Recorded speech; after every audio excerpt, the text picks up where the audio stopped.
building on what what you've already talked about, thinking about the empirical perspective and the actual steps we take when we develop a design, a research study, how does intellectual activism actually influence this early thinking in terms of developing and design an empirical study? Yeah, this is a very important question, and I would like to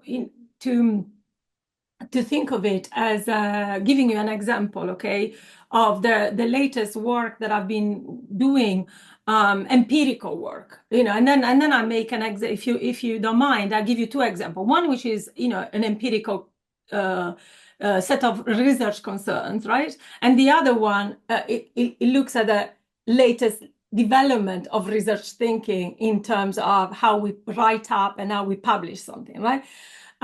So, because fundamentally research, of course, is part and parcel of knowledge production, right? So the praxis, if you like, is knowledge production, right? And then knowledge production participates in, if you like, a political economy of that knowledge production where we are situated in, right? And in itself, this participates in the broader constitution of a specific set of societal relations with the reproduction of those interlocking system of oppressional power relation, to call it in a different way.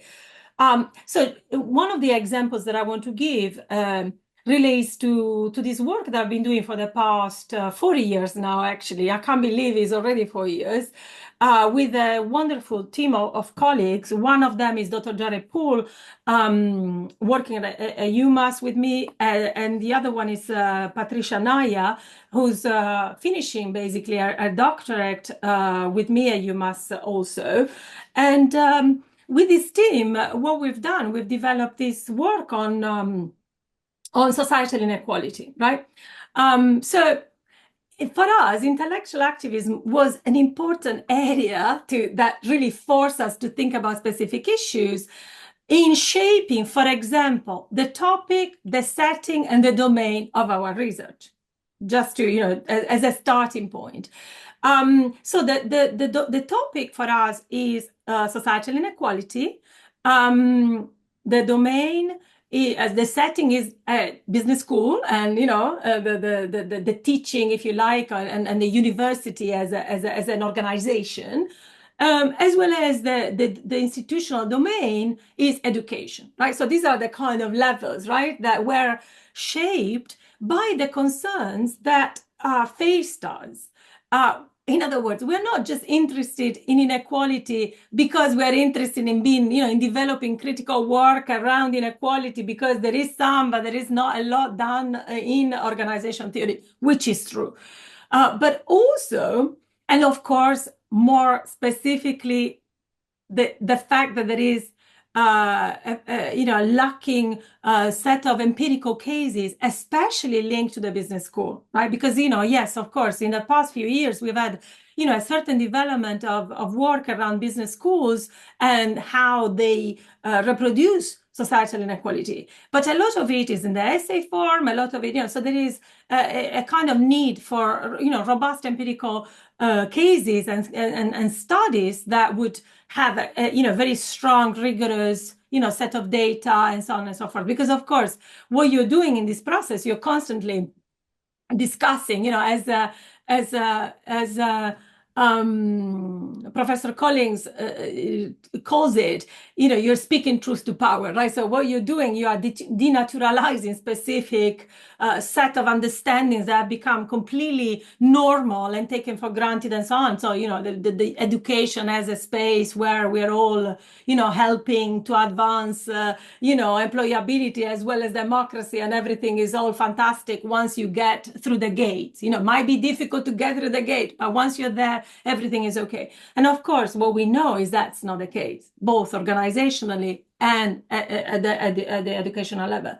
Or at least this is what some of the research in organization theory, as well as in education, as well as in psychology. To be fair, there is quite a lot of work already done on this, but not specifically in the context of business schools and management education. So if it was just that, for us, fair enough. This is intellectual activism. No, really, it's still an interest that is, okay, just needs, and, we can advance our career by doing something that no one has done. Okay.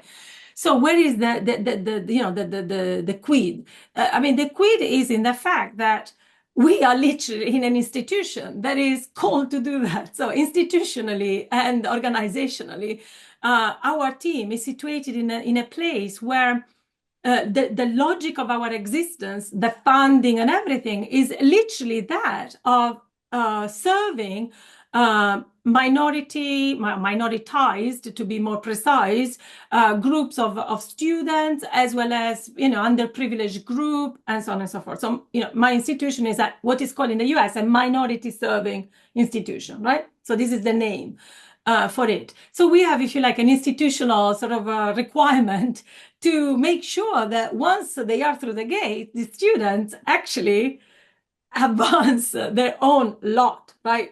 So that actually education develops that kind of social mobility element above and beyond the credentialing that happens because they get the business degree at the end, right?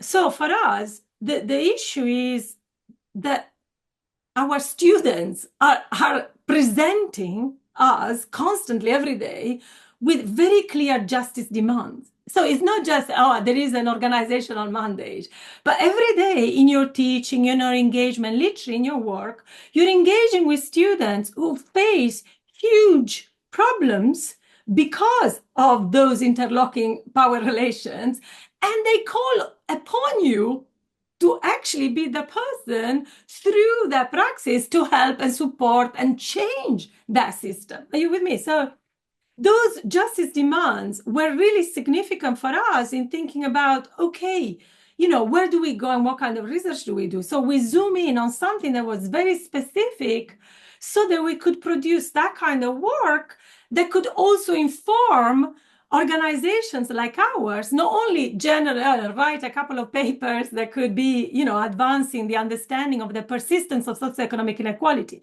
but also generate knowledge that could be used in order to make concrete interventions in order to counter or mitigate or dismantle whenever possible those particular dynamics and mechanisms that maintain the reproduction of a particular system and therefore the persistence of inequities in the management education and education in this case more broadly, and the organizational, of course, dynamics that are present in every organization. In our case, it would be a university and a business school.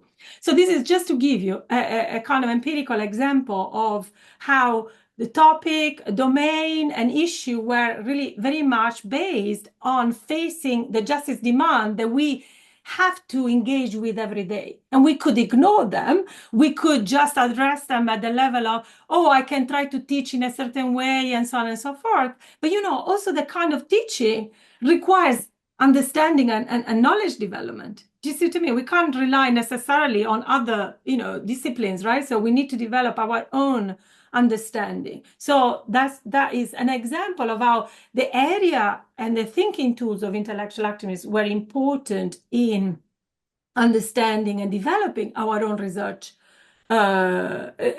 design and, specifically the topic, the setting, and the domain,